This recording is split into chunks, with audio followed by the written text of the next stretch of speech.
कल विलोम हमने पढ़े थे, उसके बाद हम लोग कंटिन्यू रखते हैं विलोम शब्द। देखिए अपव्यय, अपव्यय का अर्थ क्या होता है? जैसे मैंने लास्ट क्लास में भी आप लोगों को बताया था कि कोई सा भी विलोम आने से पहले उसका अर्थ आना बहुत ज्यादा जरूरी है, रटने से काम नहीं चलेगा।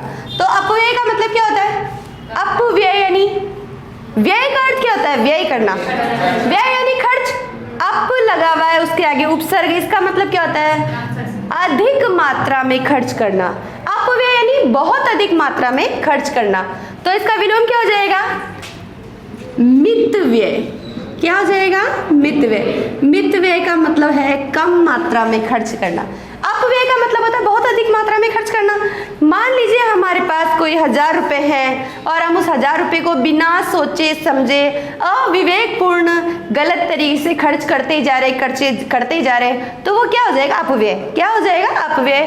तो उसको कम हिसाब से खर्च करना, सोच समझ के विवेकपूर्ण तरीके से पैसों को खर्च करना क्या कहलाता है? मितव्यय। क्या कहलाता है? मितव्यय। तो आपको ध्यान रखना है अपव्यय का विलोम होगा मितव्यय। इहलोक, स्टार लगाएंगे हम इसके आगे। इहलोक का मतलब होता है यह लोक। इहलोक का मतलब क्या होता है? यह लोक। तो इसका विलोम बन जाएगा परलोक। आपको एक चीज ध्यान रखना है, पर का मतलब होता है दूसरा। वैसे पर शब्द का अर्थ पंख होता है ना, लेकिन यहाँ पर शब्द का अर्थ क्या होता है? दूसरा। तो इहलोक का विलोम क्या बन जाएगा? परलोक। लौकिक, अलौकिक, अलौकिक नहीं बेटा, अलौकिक। लौकिक का विलोम बन जाएगा अलौकिक। आतुर, आतुर का मतलब होता है हर चीज के लिए तत्पर रहना। क्या होता है आतुर का तात्पर्य? तत्पर रहना। तो आतुर का विलोम क्या हो जाएगा? शांत। ऑप्शन पे डिपेंड करेगा, अगर अनातुर आता है तो अनातुर भी सही है आपका। तो इसका विलोम हो जाएगा शांत। अस्ताचल, देखो इस शब्द का अर्थ, टुकड़े करेंगे हम इसके टुकड़े। अस्ताचल का, अस्त धन अचल। अचल का तात्पर्य क्या होता है? अचल, अचल किसका पर्यायवाची है? पर्वत का पर्यायवाची है। वह पर्वत जहां से सूर्य अस्त होता है उसे हम लोग क्या कहते हैं? अस्ताचल। तो इसका विलोम क्या हो जाएगा? अस्त का विलोम क्या होता है? उदय। तो विलोम क्या बन जाएगा इसका? उदयाचल। वेरी गुड, ऐसे बनाना आना चाहिए, रटो मत आप लोग, याद करो, समझो, कभी कोई दिक्कत नहीं आएगी। अस्ताचल, उदयाचल। तो जहां से सूर्य, जिस पर्वत से सूर्य अस्त होता है वो अस्ताचल, जिस पर्वत से सूर्य उदय होता है वो उदयाचल। एक बात बताओ मुझे, क्या एक ही पर्वत अस्ताचल और उदयाचल हो सकता है? नहीं हो सकता है। क्यों? क्योंकि सूर्य उदय होता है पूर्व दिशा से और अस्त होता है पश्चिम दिशा से। वेरी गुड, तो इसका विलोम हो जाएगा उदयाचल। अचल यानी पर्वत, अचला यानी पृथ्वी, अचल यानी पर्वत, अचला यानी पृथ्वी। पार्वती कैसे याद आई बेटा? उऋण शब्द का अर्थ होता है ऋण मुक्त। उऋण शब्द का अर्थ क्या होता है? ऋण मुक्त। जो व्यक्ति अपने सारे ऋणों से मुक्त हो जाता है उसे क्या कहा जाता है? उऋण। तो इसको हम लोग एक बार ब्रैकेट में लिख लेंगे, समझ लेंगे। उऋण का अर्थ होता है ऋण मुक्त। तो इसका विलोम बन जाएगा ऋणी। क्या बन जाएगा? ऋणी। मैं सदैव आपका ऋणी रहूंगा। कहते हैं ना, ये शब्द सुना है ना आप लोगों ने कि मैं सदैव आपका ऋणी रहूंगा। तो उऋण का विलोम क्या बन जाएगा? ऋणी। एक एक बार देखोगे ना आप लोग, याद हो जाएगा, घबराने की कोई जरूरत नहीं है। सगुण, निर्गुण। सगुण का विलोम क्या बनेगा? निर्गुण। कहाँ लगाऊं री? यहाँ पर, क्योंकि री की एक विशेषता है जो आपको ध्यान रखनी है, जिस शब्द पर री उच्चारित होता है उस पर कभी नहीं लगता, अगले पर लगता है ना।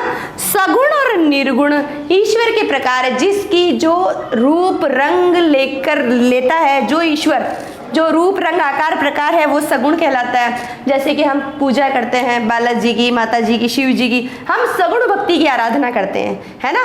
लेकिन जो लोग ईश्वर के निराकार स्वरूप को मानते हैं, जैसे कि कबीर ने माना था कि ईश्वर का कोई स्वरूप नहीं होता, आकार नहीं होता, प्रकार नहीं होता, ईश्वर मात्र एक बिंदु के रूप में होता है ना, जो दिखाई नहीं देता, वो भक्ति होती है निर्गुण। क्या होती है? निर्गुण। जो ईश्वर के साकार रूप को स्वीकार करता है वो भक्ति सगुण होती है, और जो ईश्वर के स्वरूप को स्वीकार नहीं करता, उसे मात्र बिंदु या दीपक के रूप में मानता है, वो भक्ति कौन सी होती है? निर्गुण। आगे देखो, आर्द्र। आर्द्र माने गीला, आर्द्र माने गीला, तो इसका विलोम क्या हो जाएगा बेटा? शुष्क। आर्द्र का विलोम क्या हो जाएगा? शुष्क। आलस्य, आलस्य जिसका एक महत्वपूर्ण रोल है हमारे जीवन के अंदर, तो आलस्य का विलोम क्या हो जाएगा? स्फूर्ति। क्या हो जाएगा? स्फूर्ति। एड़ी, कल हमने एक विलोम पढ़ा था नखशिख, लास्ट क्लास में हमने पढ़ा था नखशिख। नख से हम तात्पर्य क्या पढ़ रहे थे? पैरों का नाखून जो शरीर का सबसे निचला हिस्सा है, तो शिख यानी शिखा हमने पढ़ी थी शरीर का सबसे ऊंचा हिस्सा, ऊपर वाला हिस्सा, सेम वही वाली बात है। एड़ी का है शरीर के सबसे नीचे, तो इसका विलोम क्या बन जाएगा? चोटी। वेरी गुड, क्या बन जाएगा? चोटी। अपन पढ़ते हैं ना पर्वत की चोटी, पर्वत का शिखर, जो कहाँ होता है? सबसे नीचे होता है या ऊपर होता है? ऊपर होता है। Very good. कृपण, कृपण का मतलब होता है कंजूस, जिस व्यक्ति से पैसे खर्च नहीं होते हैं, कृपण का तात्पर्य होता है कंजूस, तो इसका विलोम हो जाएगा उदार। क्या हो जाएगा? उदार। देखो आकर्षण, आपने मैग्नेट देखी है, चुंबक देखी है देखिए चुंबक, बचपन में खेले भी होंगे आप लोग चुंबक से। चुंबक के दो पक्षों में तो आकर्षण होता है, बहुत चिपकते हैं वो एक दूसरे से। आप उसको उल्टा करो, उसके दूसरे वाले पक्ष में बहुत ज्यादा प्रतिकर्षण होता है। एक पक्ष एक दूसरे को खींचता है पास में, उनको उल्टा करोगे दोनों दूर दूर हटते हैं। तो आकर्षण के दो विलोम बनते हैं, ध्यान रखना, एक विकर्षण भी सही है और दूसरा प्रतिकर्षण भी सही है। तो क्या क्या होगा इसका? विकर्षण, मैं दोनों ही लिख रही हूँ यहाँ पर, और दूसरा है बेटा प्रतिकर्षण। आकर्षण का एक तो विकर्षण भी सही है और प्रतिकर्षण भी सही है, ऑप्शन में दोनों में से एक ही आएगा, ध्यान रखना। मूर्ख, मूर्ख का विलोम क्या होगा? मूर्ख वह व्यक्ति जिसे किसी भी प्रकार का ज्ञान नहीं है, तो फिर इसका विलोम क्या हो जाएगा? Very good. विद्वान, जो महान ज्ञानी है। और अगर मैं आप लोगों से पूछूं बेटा कि विद्वान का लिंग बताओ, तो क्या बताओगे आप लोग? विदुषी। क्या बताओगे? विदुषी।